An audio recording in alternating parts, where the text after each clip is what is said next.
El artista debe estar ciego ante las formas aceptadas o rechazadas, sordo ante las lecciones y fines de su tiempo. Atentamente sus ojos deben volcarse hacia la vida interior y sus oídos estar prestos a la necesidad interior. De esta manera, sencillamente utilizará tanto los medios autorizados como los prohibidos. Esta es la única fórmula para expresar la necesidad mística. Todos los medios son sacros si son necesarios interiormente, y todos son profanos si no surgen de la fuente de la necesidad interior. La medida y el equilibrio no deben buscarse fuera, sino dentro del artista. Forman lo que puede denominarse su percepción de límites, su tacto artístico, atributos innatos del artista que se alimenta hasta llegar a una revelación extraordinaria, gracias a su entusiasmo. Y aquí estamos con Manula en un nuevo programa, entusiasmadísimos por compartir esta cosmovisión de Vasily Kandinsky, proveniente del otro lado del mundo, de Rusia, para hoy abrir este programa y traer lo abstracto en un mundo material.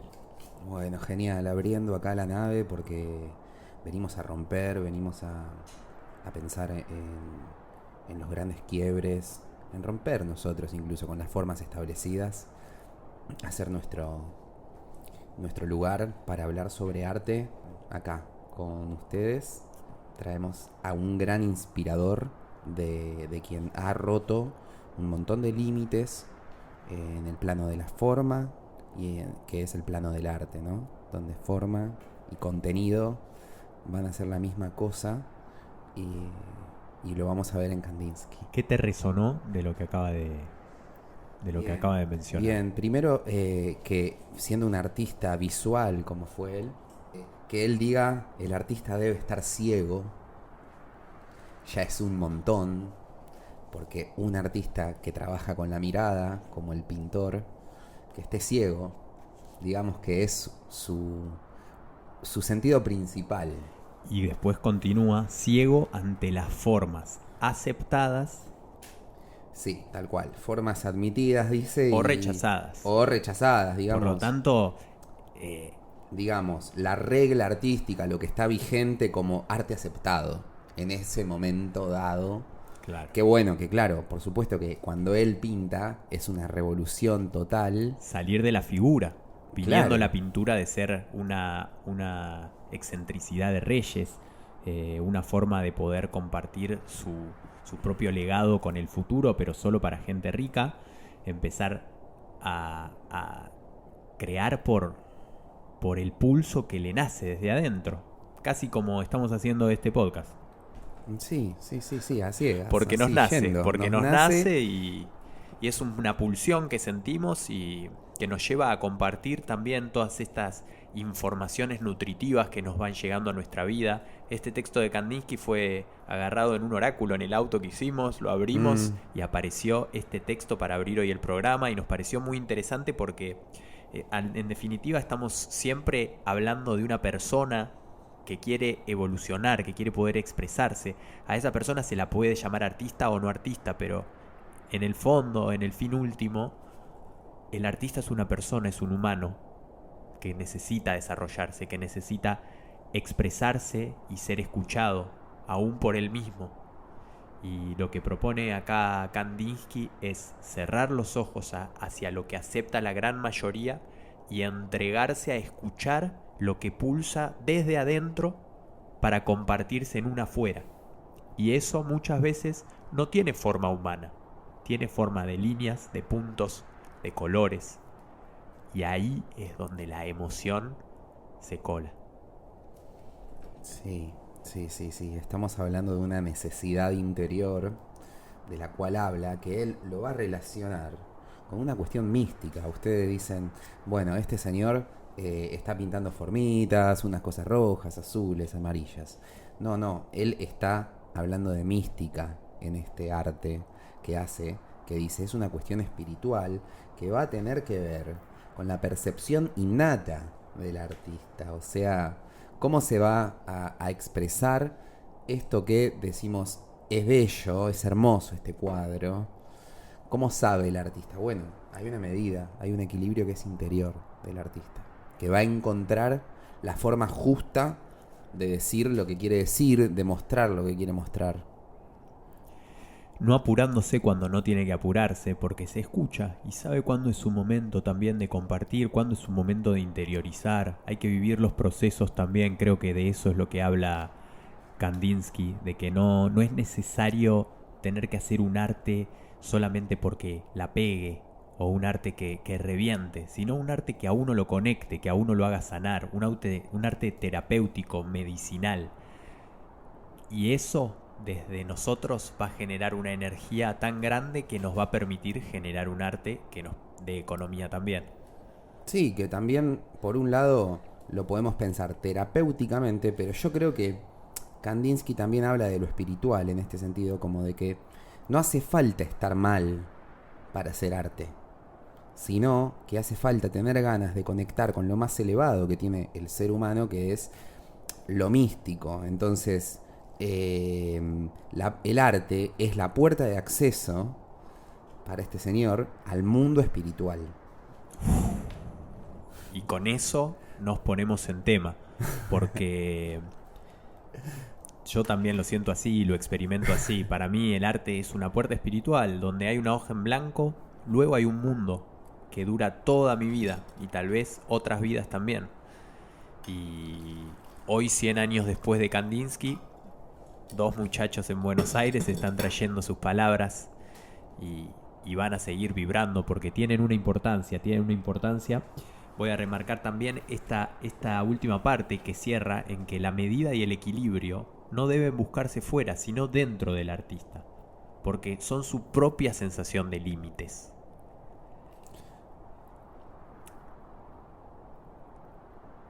Me hace pensar en una musa griega, en una musa que se llamaba Sofrosine, que era la musa del equilibrio, de la justeza de la forma, que balanceaba la moderación, digamos, la moderación del carácter, ¿no? Mirándolo desde un punto de vista de la vida, de la ética, Sofrosine es, bueno, encontrar las formas Claro. de comunicarse eh, y de actuar. Y, y bueno, en el arte también actúa, está presente. Y sí, y cuando uno encuentra ese camino y esas formas, surge una revelación extraordinaria. Exacto. Y eso sucede gracias al entusiasmo, menciona Kandinsky. Y ahí mete el entusiasmo, que también es ese espíritu proyectándose, que no tiene por qué hacerlo, pero lo hace. Porque hay un entusiasmo que lo motiva a hacerlo. Y es ese deseo de procrearse, que tiene la misma biología, de expandirse, de comunicar, de ahí, de ir a indagar qué hay alrededor, desde el micelio hasta nosotros los humanos vamos investigando diferentes tópicos, creando tecnologías, gadgets. Gadget. El gadgets es el arte eso? de indagar en crear necesidades. Ajá. Hasta crearse necesidades llega el humano. Uh-huh. Bueno, y además hace bastante hincapié en lo que vos decías, que debe estar sordo ante las lecciones de su tiempo o ciego ante las formas admitidas. Digamos, esto de que no dar tanta pelota a lo que siga, digamos, es una moda.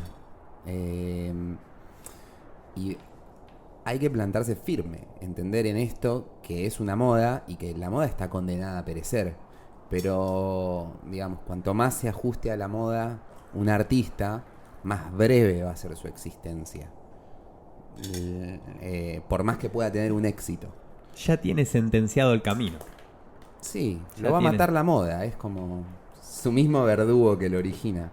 Y son olas, es como el océano. Sí. Así es una forma gráfica de poder verlo, y es que hay el océano con sus propias fuerzas, moviliza diferentes ondas, y hay ondas que están todo el tiempo haciéndose y deshaciéndose. Y después están las corrientes submarinas, que son corrientes que viajan lejos, ya no es que se crean y se rompen.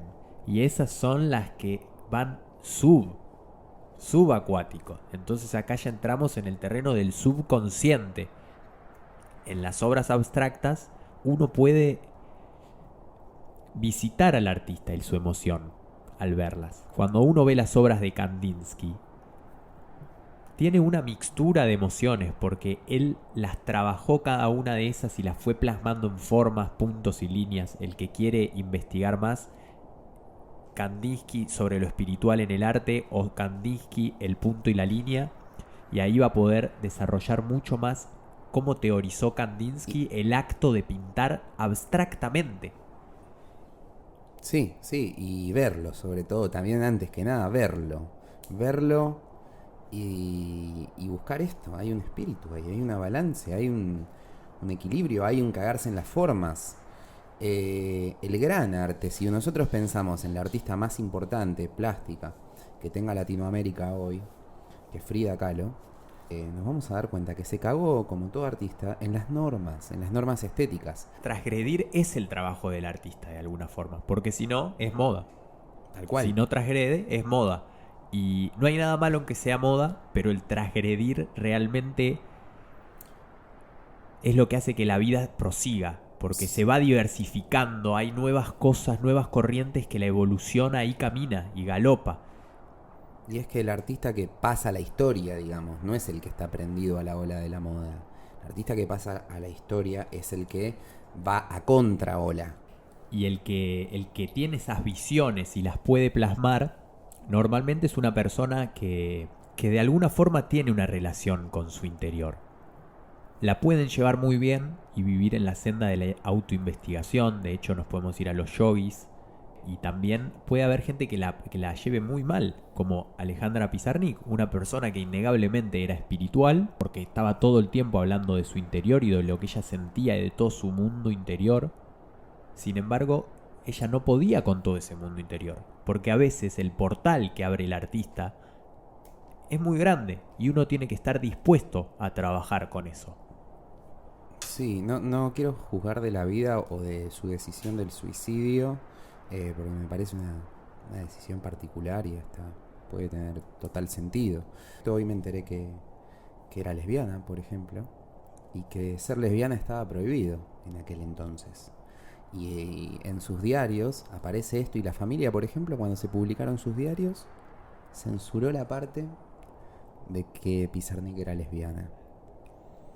Muy fuerte y muy real, porque también Pizarnik es el reflejo de una época. Pizarnik no es la única que le pasó lo que le pasó. Charly García es otro artista que pasó por esa maquinaria de opresión en donde el artista, para poder traer su mensaje, tiene que transgredir tanto las normas que lo lleva para un lado que ni siquiera él quiere, pero es la forma de poder salir y hablar desde afuera de ese sistema que lo oprime todo. Igualmente, no dejamos de conectarlo con lo espiritual, el arte. Y lo espiritual es una parte importante. Hay quienes pueden no verlo como algo espiritual o de otra manera. Por ejemplo, pensamos en un poema de Bukowski y no tiene nada de espiritual, pero quizás él...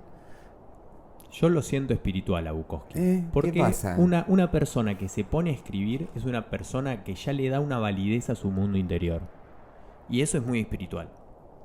Es muy espiritual, es demasiado espiritual darle validez a que uno tiene una opinión, tiene una forma de ver la vida y compartirla.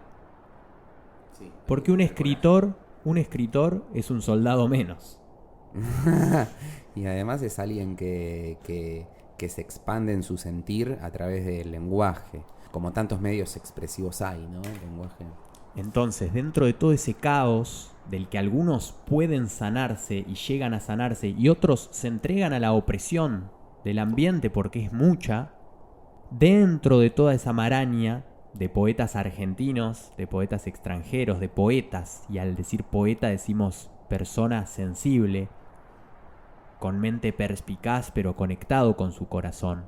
Dentro de esa maraña está nuestro amigo que lo volvemos a traer y está siempre presente, Oliverio Girondo, para que nos cuente un poquito también de cómo él transgredía las normas en su época. Recordemos que es antes de Borges, 100 años ya Girondo, 100 años ya Girondo, y él escribía poemas para transgredir la materialidad y la formalidad en la literatura, en la poesía. Lo traemos aquí porque hace mucho sentido con la pintura de Kandinsky. También es alguien que mamó mucho lo surreal. Tropos, de Oliverio Girondo. Toco poros, amarras, calas, toco, teclas de nervios, muelles, tejidos que me tocan, cicatrices, cenizas, trópicos vientres, toco, solos, resacas, estertores, toco y más toco y nada, prefiguras de ausencia, inconsistentes tropos, que tú, que quenás, que hondonadas, que máscaras, que soledades huecas, que sí, que no, que si no, que me destempla el toque, qué reflejos, qué fondos, qué materiales brujos, qué llaves, qué ingredientes nocturnos, qué fallevas heladas que no abren, que nada toco en todo. Que nada toco en todo. El vacío de ser inentendido en una época en donde no había tiempo para pensar en la poesía. Siglo XXI y seguimos en ese estado como sociedad. No hay tiempo para detenerse a pensar en el árbol, en la oruga. No hay tiempo para disfrutar a la hormiga, para disfrutar el viento, para salir y que nos bañe el sol. No hay tiempo. Si no hay tiempo, ¿cómo va a haber tiempo para usar el lenguaje de un modo que no produce ningún tipo de comunicación? O sea, no es funcional jugar con el lenguaje, desarmarlo y armar un poema. Es un ocio puro, por el placer mismo. O por la pulsión interna que dice Kandinsky. También Porque por lo espiritual, porque digamos, no es algo que se necesita. Él sí lo Sí, necesitaba. pero desde el Justamente, espíritu. Desde el espíritu. Y trascendemos la palabra con Girondo y nos vamos hacia los sonidos. Escuchemos lo sonoro que es el poema. Las T's, las S's, las K. Viajemos. Tropo, Oliverio Girondo.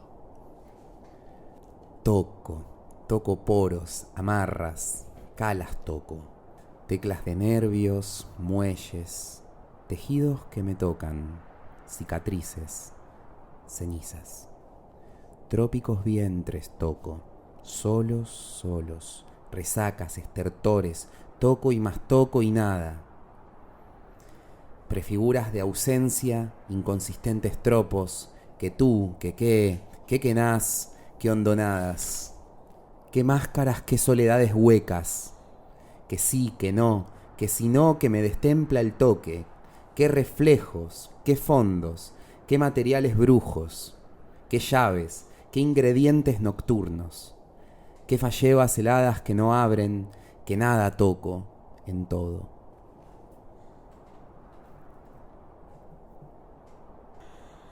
Qué sonoro ese señor.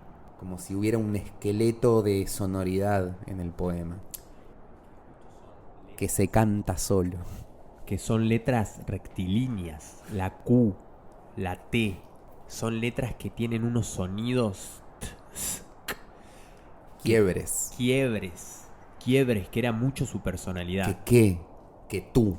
Vamos a leernos un otro de Girondo para poder entender este concepto que estamos hablando, de que no es el único poema en que Girondo lo trabaja, sino que tiene todo un poemario llamado En la más médula. La más médula. En donde ya desde su título trabaja ese juego con las palabras, esa amalgama entre los portales que son las consonantes y los habitáculos que son las vocales.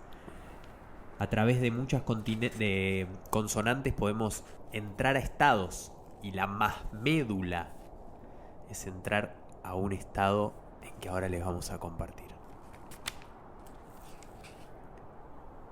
Vos, Tatacombo, soy yo, di, ¿no me oyes? Tataconco, soy yo sin voz,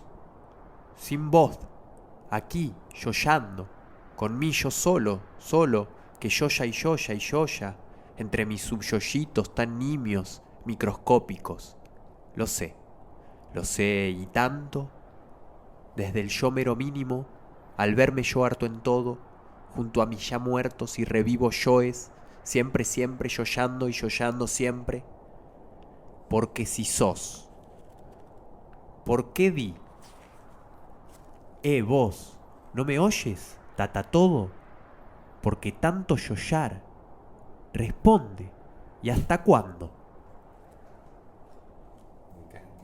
Siento en la poesía de Girondo una conexión mística con la pintura de Kandinsky. No se llegan a formar las figuras, pero uno ve los contrastes, ve las texturas, empieza a escuchar líneas, puntos, direcciones que te llevan a sugestiones a través de los colores o las vocales, a que uno experimente esas sensaciones y se entrega al viaje. Si tienes entusiasmo para dejar que ese mundo lo interpele. Sí, hay un sentimiento también en cada obra, en cada poema que subyace, que por más lejano al sentido gramático que pueda existir en el lenguaje, totalmente en las antípodas de una sintaxis regular, aún así sobrevive un sentido que tal vez hasta brota de esa ruptura. No hubiera sido posible también la poesía de Girondo sin la opresión que vivió Girondo. No hubiera sido posible toda la rebeldía de Frida si no hubiera un sistema al cual ser rebelde.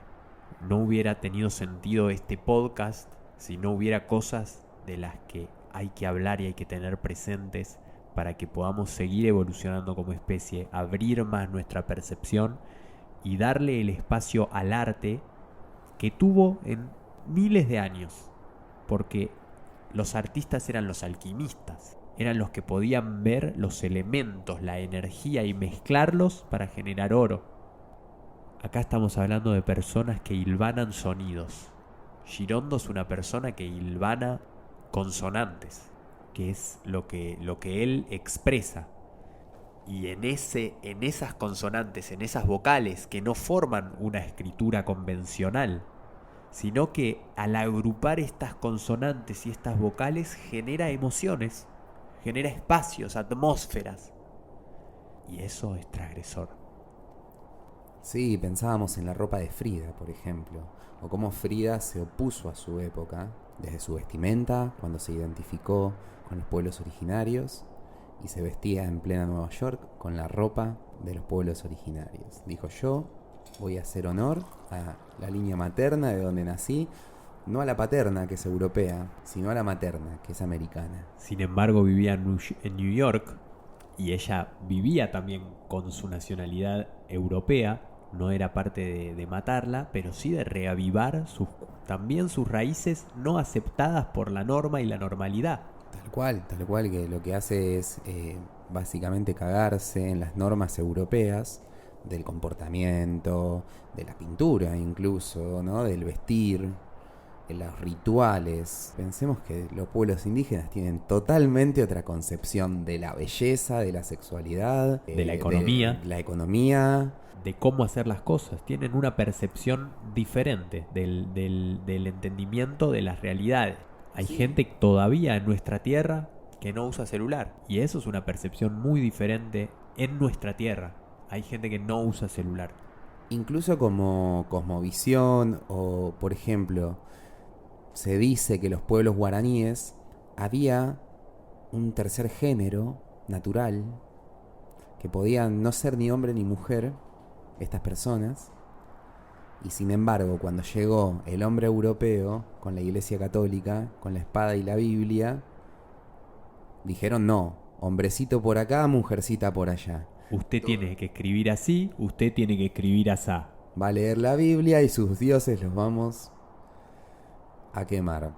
Entonces, seguimos con este poema de Girondo que hace honor a esto que estamos hablando y a este sentimiento de plexilio.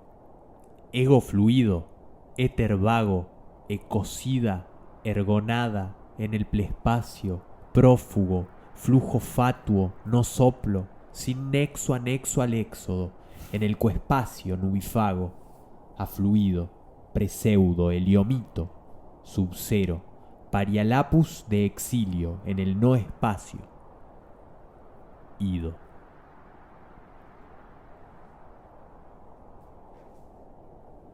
Oliverio Girondo escribió Ido. Y este libro, La Masmédula, que tanto nos gusta.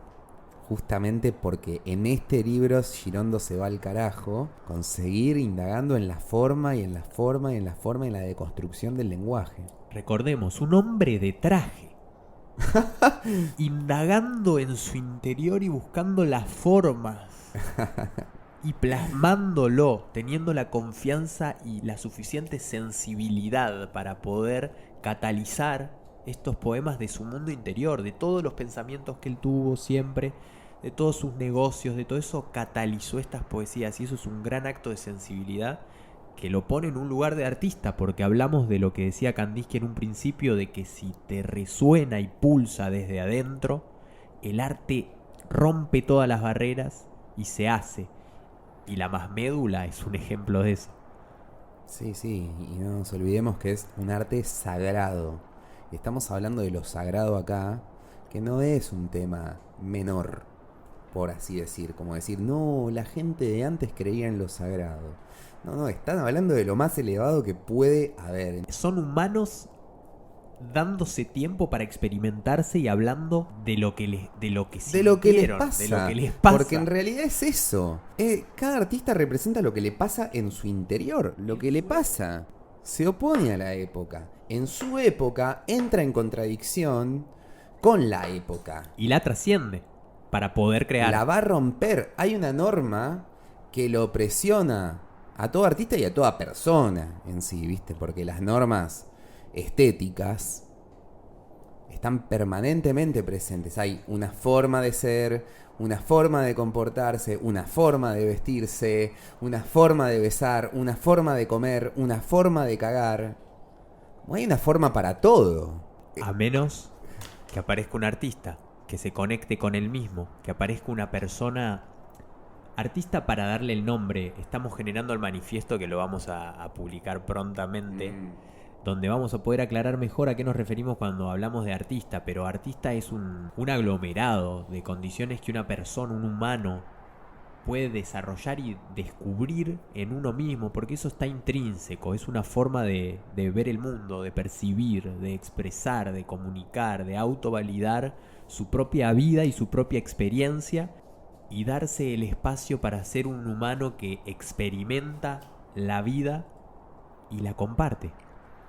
Y volvamos a esta palabra, expresar, tan importante, porque se ha dicho también por ahí que el arte no expresa nada, que cada uno entiende lo que quiere. Pero no es así. El arte no es que no expresa nada, que es un mero juego formal. No, para nada. En el arte la forma y el contenido van a estar unidas. No es que se elige la Q porque no va a haber un quiebre. La forma está siendo parte del sentido, una parte esencial. La que lo hace ser, porque Girondo no se puso a pensar cuántas Qs, cuántas Ts, cuántas S puso. No se puso a racionalizarlo. No. Él dejó que esos ritmos, que esas mareas lo atraviesen y se plasmen en poesía. Y ahí es donde el arte es arte. Y ahí es donde se lo puede llamar arte, porque como dice Kandinsky, todos los medios son sacros si son necesarios interiormente, pero al mismo tiempo son profanos si no surgen de la fuente, de la necesidad interior. Si uno lo hace por el exterior, por los otros, uno está ligado a su época y ligado a lo que les va a gustar a los otros y lo que quieren escuchar y lo que quieren ver. Si uno se retrotrae a su interior y se escucha y se da el tiempo, va a poder plasmar su pulsión interior. Y eso tiene mucho más valor y originalidad, porque es original, sale de la propia fuente de uno. Justamente, él lo que está diciendo con esto es que hay leyes, pero esas leyes no son las leyes de la época, son leyes que se deben formar en el interior del artista, que las tiene que inventar el artista, sus propias leyes. Su propio mundo, su propio paradigma. En lo que cree, en su gusto, en su percepción, dice. En cómo elige percibir el mundo. Y acá traemos también a otros ancestros, los toltecas, que compartían eso, que uno puede generar cómo quiere percibir el mundo, a través de una serie de movimientos, a través de una serie de experiencias, pero básicamente realizando estas experiencias, estas decisiones en la vida de uno puede llevar a su percepción a ser diferente. Hoy en día, mudándose de país, uno cambia la percepción al cambiar de idioma. Y eso es algo que Girondo lo hizo, Pizarnik lo hizo, Frida lo hizo. Y podemos ver a todos los artistas que cambiaron de idioma para poder darle un nuevo gusto también a este oído sonoro que ya no quiere todo el tiempo entender qué está diciendo, sino que quiere expresar lo que necesita ser expresado, y a veces son vibraciones. ¿De dónde surge el arte? Porque no siempre son las emociones puras, las emociones bellas. Digo, el arte puede surgir de la ira, puede surgir del resentimiento, del odio. ¿Desde dónde vienen? Porque estamos hablando del interior, estamos hablando de las emociones. Emociones que están adentro y necesitan, pulsan por ser manifestadas, dichas, exteriorizadas, simbolizadas. La forma que queramos darle dentro de la obra humana. Y al mismo tiempo, a la hora de crear, ir descubriendo cómo nos sentimos al permitirnos crear de esa manera. Un Ícaro es exactamente eso. Es la voz que vuela sin saber que va a cantar, pero que en ese cantar se va abriendo el camino. Seguimos descubriendo este camino de hacer podcast, de poder compartir con todos ustedes lo que son nuestras charlas cotidianas, la intensidad que manejamos cuando nos reunimos, lo plasmamos a través de nuestras palabras. Este podcast fue muy emocional para nosotros porque habla de los artistas que encarnaron el arquetipo de artista, que murieron con esa, que tuvieron que trascender tanto que hasta trascendieron su propia salud para poder ser artistas, para poder expresar lo que ellos necesitaban. Y como decía Manu, no tiene que ser siempre sobre amor, que también es hermoso escuchar gente que canta como Spinetta, pero el mismo Spinetta también expresó su dolor, porque es necesario pasar por cada una de las facetas para poder vivir la paz, para poder entender y comprender y aceptarse a uno, que uno no es una cosa, sino que es todo ese camino de experiencias y emociones que va pasando, y el artista es ese que tiene el tiempo para observarlas, catalizar y plasmar, ya sea en pintura como Kandinsky, en puntos, líneas y colores, o en vocales, consonantes, poesías, aforismos como Girondo y tantos otros. Y podemos cerrar este podcast con un poema de alguien muy místico pero de Oriente llamado Khalil Gibran. Incluso las máscaras de la vida son máscaras de un misterio más profundo.